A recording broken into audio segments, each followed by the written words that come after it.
વિક્રમ ના ના ઉભા રહો અહીંથી પોલીસ સ્ટેશન અંદર બે કોનો બે આવો ના ના એ તો એવા જ ગાડી ચલાવશે ને જમાદાર હશે અરે કોને મોકલો આપી અહીંયા જબરદસ્ત આપી દો સાંભળો એ લઈને આવે છે ગાડી હવે પોલીસ સ્ટેશન લઈને આવે મોટા ઓ ભાઈ જી આપનું નામ અને ક્યાંથી આવ્યા છો ને શું પ્રશ્ન છે? મારું નામ વિક્રમસિંહ ભોજાણી, મૌધા તાલુકા કરણી સેના મહામંત્રી, શ્રી રાષ્ટ્રીય રાજપૂત કરણી સેના મહામંત્રી. આજે લગભગ સવારે 12 વાગ્યાની આસપાસ મને મેસેજ મળ્યા હતા કે અલીણાથી લાડવેલ ચોકડીથી પણસોરા રોડ ઉપર ગાયો ભરેલી ગાડીઓ નીકળે છે.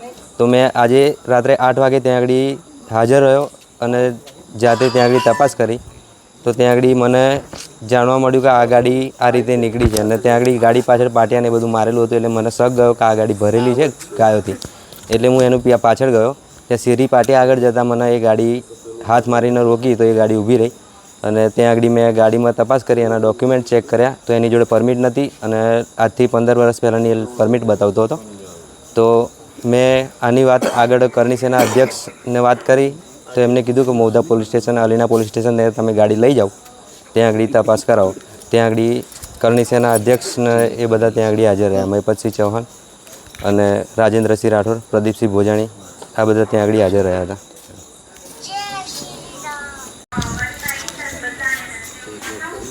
જય માતાજી. કન્ટિન્યુ. જય માતાજી. અમારા રાષ્ટ્રીય રાજપૂત કરણી સેનાના મૌધા તાલુકાના મહામંત્રી શ્રી બાપુ વિક્રમસિંહ અમને જાણ કરી કે ગાયો ભેંસો ભરેલી ગાડીઓ અહીંથી નીકળે છે.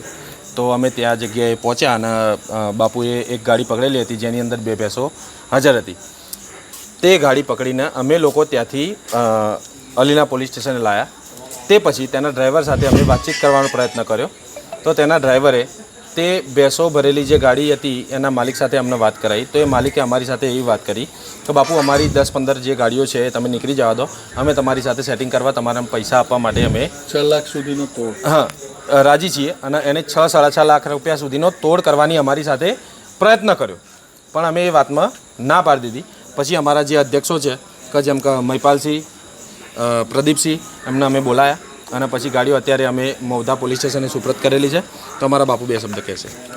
જી આ ગાડી ક્યાંથી નીકળેલી, ક્યાં જતી હતી અને કેટલી ગાડી હતી, આ બાબતે શું માહિતી છે આપની પાસે? હા, આ ગાડી નીકળી હતી બાલાસિનોરથી, બરાબર. જાનવરો બાલાસિનોરના સમથિંગ એ ડ્રાઈવરના કહેવા પ્રમાણે બાલાસિનોરના હતા.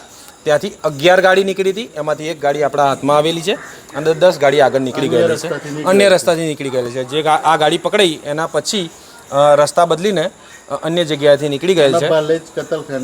હા, અને કતલખાને જતી હતી, બરાબર. એવી આપણને માહિતી મળેલ છે, બરાબર. જી આપનું નામ અને હોદ્દો? મહિપાલસિંહ ચૌહાણ, રાષ્ટ્રીય રાજપૂત કરણી સેના ઉપાધ્યક્ષ, ગુજરાત. જી આજે તમે અત્યારે પોલીસ સ્ટેશન આવ્યા છો તો શું છે હકીકત અને શા માટે આવ્યા છો? હકીકતમાં એવું છે કે આજે તમને ખબર છે કે આજે આપણે સરકારે આજે કતલખાનાઓ માટે કેટલો સખત કાયદાઓ બનાવ્યા છે અને આજે જે દુધાળા પ્રાણીઓને આ લોકો જે અસામાજિક તત્વો દ્વારા કતલખાને લઈ જાય છે અને એ દુધાળા પ્રાણીઓને પર જે એમનું કતલ કરીને એનો બિઝનેસ કરવામાં આવે છે, એનો જે ધંધો કરવાનો છે.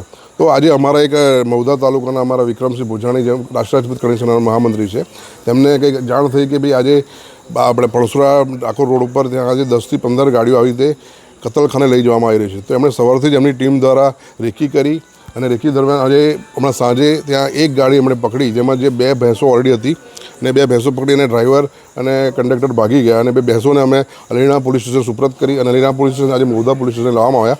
અને 2 ભેંસો આજે સવારથી બચારી રીતે ભૂખ્યા છે એ જાનવરો, અને અહીંયા લાવીને આજે જે બી છે એમની પર કાયદેસર કાર્યવાહી થાય અને જે હજુ બીજી જે ગાડીઓ હતી ત્યાંથી રવાના થઈ જાય એની પર તપાસ થાય એવી અમારી સરકારને અને એમની ગાડીમાં 2015 સુધીનું સર્ટી મળી પરમિટ. આ તેમના ડોક્યુમેન્ટ બી પ્રોપર તપાસ કરી અને ભવિષ્યમાં આવી બધી વસ્તુ ના બને એની થોડી સરકાર હવે વધારે પડતી તકેદારી રાખે એવી અમારી સરકારે નમ્ર અરજ છે.